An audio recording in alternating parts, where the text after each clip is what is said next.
اللهم صل وسلم وبارك على سيدنا محمد وعلى آله وأصحابه أجمعين. ازيكم يا حبايب قلبي؟ عاملين ايه؟ يا رب تكونوا بألف خير. النهاردة يا حبايبي هنسيح مع بعض السمنة البقري. احنا قبل كده سيحنا السمنة الجاموسي أو الزبدة الجاموسي. النهاردة هنسيح الزبدة البقري. هنعرف بقى الفرق بينهم ايه، وهنعرف انهي الأحسن فيهم، وهنعرف امتى نخزن السمنة أو الزبدة، في الوقت انه او شهر ايه بالظبط. وهنعرف كمان ازاي نشتريها ونعمل لها اختبار كده، نعرف ان السمنة دي مغشوشة ولا لا. معانا كده حبايب قلبي 4 كيلو من الزبدة البقري. طبعا الزبدة البقري دي معايا بجد من شهر طوبة اللي فات. بسم الله ما شاء الله، شهر طوبة هو تقرب يجي بعد كام يوم اهوت. كل سنة وانتم طيبين. السمنة دي بقالها سنة بالظبط عندي. بسم الله ما شاء الله، جميلة جدا وريحتها جميلة كأني لسه شارياها. ليه؟ لاني انا مخزناها صح. ومن ناحية تانية شارياها من حد مضمون. انا شارياها من حد مضمون جدا. لازم نشتري السمنة من حد كويس وعارفينه. لو احنا مش عارفينه لازم نعمل الاختبار قبل ما نشتريه. طبعا انا بفكها كده حبايبي من الكيسة وهي جامدة علشان تبقى سهل ان هي تطلع معايا، ما يتبقاش اي بواقي في الكيسة، وتبقى كده ساحت معايا وتغلبني ان انا انزلها.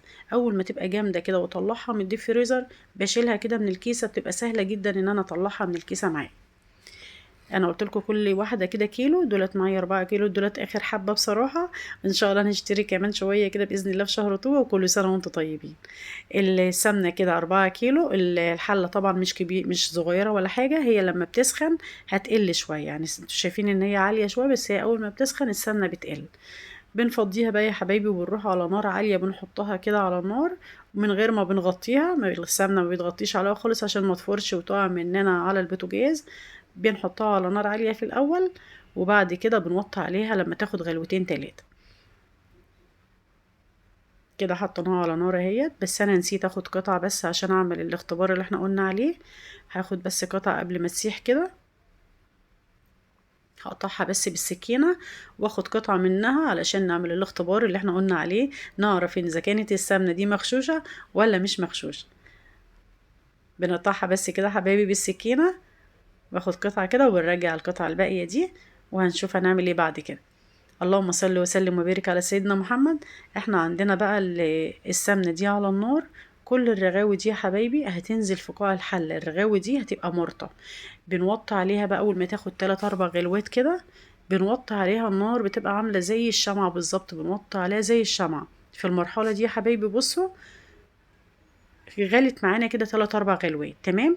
بنوطي عليها بقى النار كده زي الشمعة خالص، علشان ما تتحرقش معانا، وعلشان تدينا ترميلة حلوة وتدينا كده نتيجة حلوة، وتبقى السمنة مرملة معانا وزي الفل.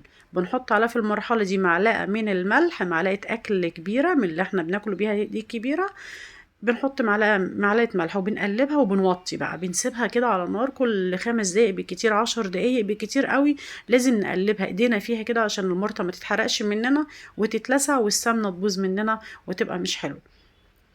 لحد ما الرغاوي دي كلها بتنزل في قاع الحلة، بتتحول إلى مرطة، والوش بتاع السمنة دوت بيبقى صافي معايا ورايق خالص. بنطفي عليها وهوريها لكم في المرحلة الأخيرة كده لما الرغاوي والأبيض ده كله ينزل.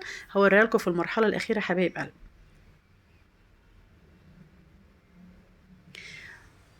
بكده يا حبايبي بقى احنا وطينا عليها خلاص اهوت. هنعمل بقى الاختبار اللي احنا يعني عايزين نعرف إذا كانت السمنة دي مغشوشة ولا لأ. احنا بنجيب يا حبايبي مية عادية خالص من الحنفية، مش سخنة ولا أي حاجة، مية عادية. بنحط فيها قطعة الزبدة دي، وبنقلب كده. بنقلب بالمعلقة كده، وبنشوف إذا كانت السمنة دي بسم الله ما شاء الله. بصوا احنا بنعملها كده بظهر المعلقة في جوانب الكوباية، يعني بنيجي كده على جوانب الكوباية بنعملها بظهر المعلقة كده وبنقلب. لو السمنة دي لزقت في جوانب الكوباية ومسكت فيها كده، تبقى السمنة دي جميلة جدا، وتبقى مضمونة وتبقى مش مغشوشة. ولكن لو بقى كورت وتنتها مكوره في الميه كده في النص، وما لزقتش، ما لزقتش في جوانب الكوبايه، بتبقى السمنه دي مغشوشه وما نشتريهاش خالص. كده بص بسم الله ما شاء الله، بصوا لزقت ازاي في جوانب الكوبايه. دي سمنه ممتازه.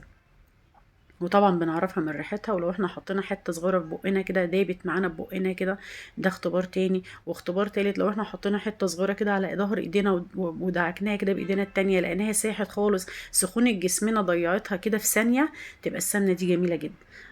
بص يا حبايبي بقى، المرحله اللي انا قلت لكم عليها، السمنه كده قربت تستوي خالص، الرغاوي دي هتنزل اهي شويه صغيرين دولت، خلاص هينزلوا في قاع الحله، وهنطفي عليها ونسيبها تبرد. كده استوت خالص السمنه، بس الشويه دولت بس ينزلوا في القاع ونطفي عليه. نستنى بقى لما تبرد يا حبايبي، ونروحوا جايين معبيينها برطمان معقم بقى، ويكون ناشف مفيهوش ولا نقطه ميه. طبعا السمنه دي طبيعيه 100%، واحسن من اي سمنه صناعي بصراحه. اي سمنه بنشتريها من بره دي سمنه طبيعيه 100%، ما فيهاش اي مواد اضافيه. إيه طبعا فيها مضادات للاكسده، فيها مواد دهنيه غير مشبعه، فيها اوميجا 3 مفيده للشعر والبشره، فيها فيتامينات ألف وجيم ودال وكاف، بتساعد في تقليل الوزن، وبتساعد في صحة الجسم في صورة عامة، وما فيهاش نسبة كوليسترول عالية. والفرق بين السمنة بقى البقري والسمنة الجاموسي، السمنة البقري فيها نسبة يود، السمنة الجاموسي ما فيهاش نسبة يود. السمنة البقري يا حبايبي فيها نسبة دهون، السمنة الجاموسي ما فيهاش نسبة دهون، يعني فيها نسبة دهون أعلى من السمنة الجاموسي. إنما السمنة الجاموسي فيها سعرات حرارية أقل من السمنة البقري. والاتنين يا حبايب قلبي أحسن من بعض، ودي المرطة بتاعتهم. ويا رب الحلقة تكون عجبكم وأكون قدرت أفيدكم في حاجة، والسلام عليكم ورحمة الله وبركاته.